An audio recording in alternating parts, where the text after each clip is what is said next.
주님께서 여러분과 함께 마테오가 전한 거룩한 복음입니다. 그때 예수님께서 길을 가시다가 마테오라는 사람이 세간에 앉아 있는 것을 보시고 말씀하셨다. 나를 따라라. 그러자 마테오는 일어나 그분을 따랐다. 예수님께서 집에서 식탁에 앉게 되셨는데 마침 많은 세리와 죄인도 와서 예수님과 그분의 제자들과 자리를 함께하였다. 그것을 본 바리사이들이 그분의 제자들에게 말하였다. 당신의 스승은 어째서 세리와 죄인들과 함께 음식을 먹는 것이요? 예수님께서 이 말을 들으시고 그들에게 말씀하셨다. 튼튼한 이들에게는 의사가 필요하지 않으나 병든 이들에게는 필요하다. 너희는 가서 내가 바라는 것은 희생 제물이 아니다 자비다 하신 말씀이 무슨 뜻인지 배워라. 사실 나는 의인이 아니라 죄인을 부르러 왔다. 주님의 말씀입니다.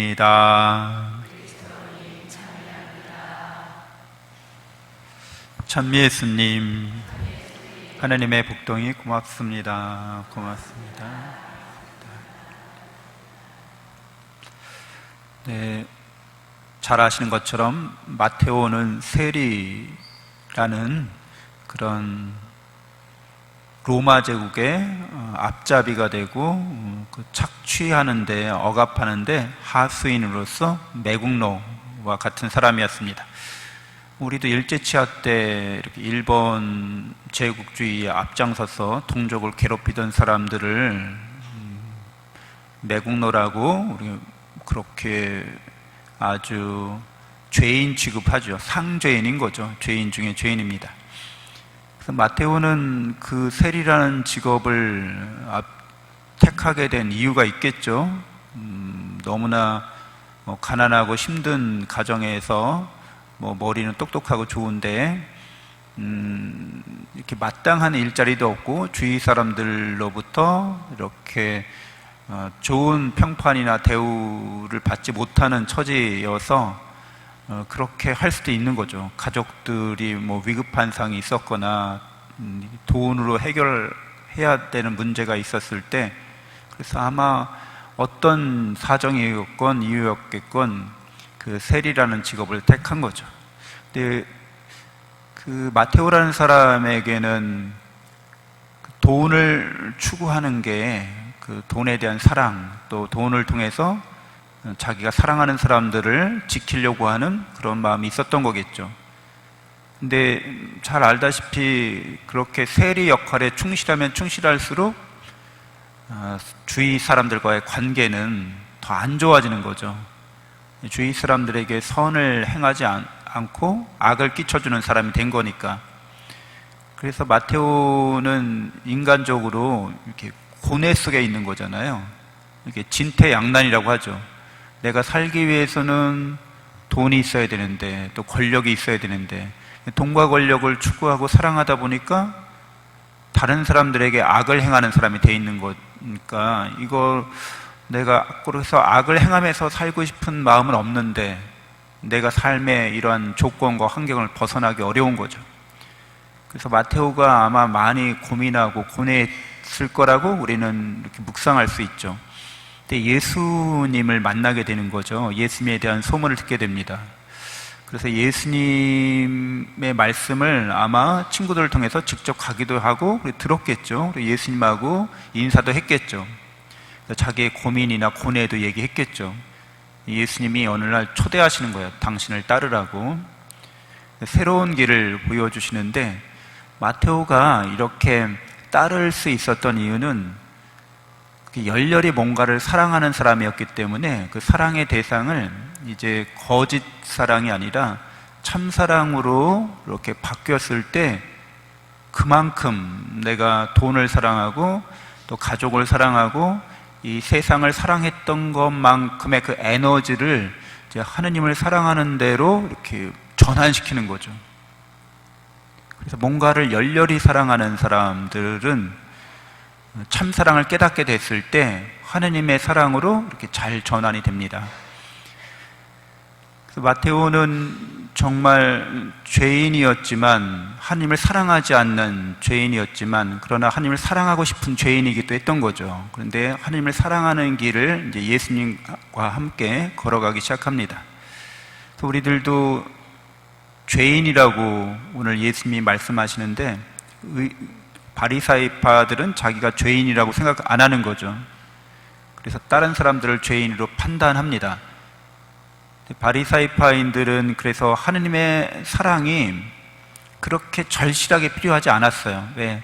내가 열심히 성실히 율법을 지킴으로써 받을 수 있는 거니까, 내가 노력해서 받을 수 있는 거니까, 난 노력할 수 있으니까, 그러니까 하느님의 사랑은 나에게 절실하지 않은 거죠.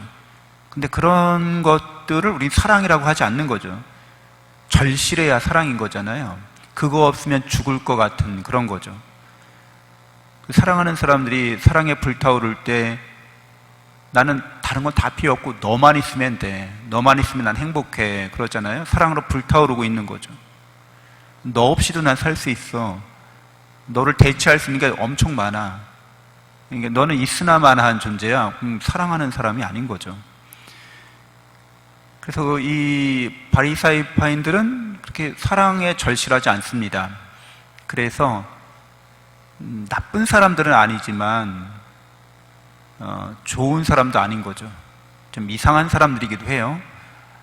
그러니까 이웃에게 자비를 베풀지 못하는 사람들인 거예요. 사랑으로 측은하게 여기고 불쌍하게 여기고 또 사랑으로 뭔가 같이 동병상련을 갖고서 함께 이렇게 나아가려는 마음이 없는 거죠. 이렇게 관계 속에서 자신들만, 나 하나님도 필요 없고 사람도 필요 없어, 막 이런 거죠.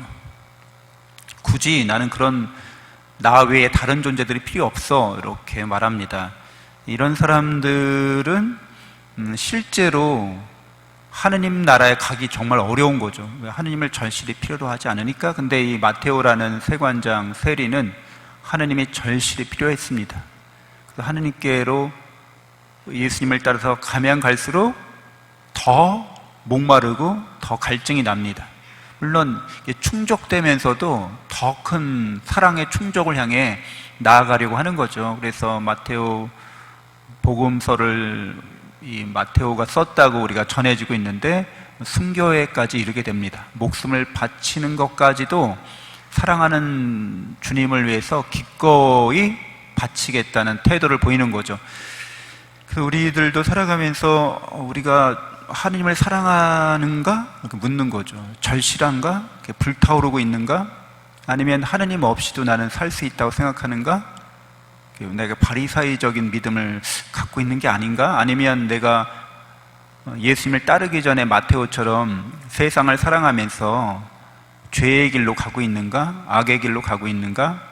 나의 구원이 어떻게 이루어지는지 고민하고 고뇌해야 되는 거죠.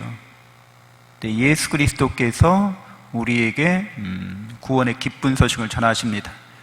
우리가 예수님을 통해서 드러난 하나님의 사랑을 깨닫고 믿는다면 우리는 하느님의 그런 우리가 절실히 필요로 하는 하느님의 사랑이 늘 나에게 주어지고 있다는 것을 확신할 수 있게 되는 거죠. 미사에서 성체성사를 영할 때 내가 간절히 하느님의 사랑을 원하고 바라는데 하느님께서 나에게 그런 나의 희망을 완전하게 온전하게 충족시켜 주시는 분이라는 것을 깨닫게 됩니다. 그래서 성체를 영하면서 오늘 제1독서에서 바오로 사도가 말씀하고 있듯이 더 성숙한 그리스도의 경지에, 충만한 경지에 이렇게 다다르는 삶을 계속해서 살아갑니다. 이런 사람에게는 늘 하나님의 사랑이 필요한 거죠. 그리고 우리가 필요로 하는 절실한 하나님의 사랑은 또한 늘 우리에게 주어지게 됩니다. 잠시 눈을 감고 묵상하겠습니다.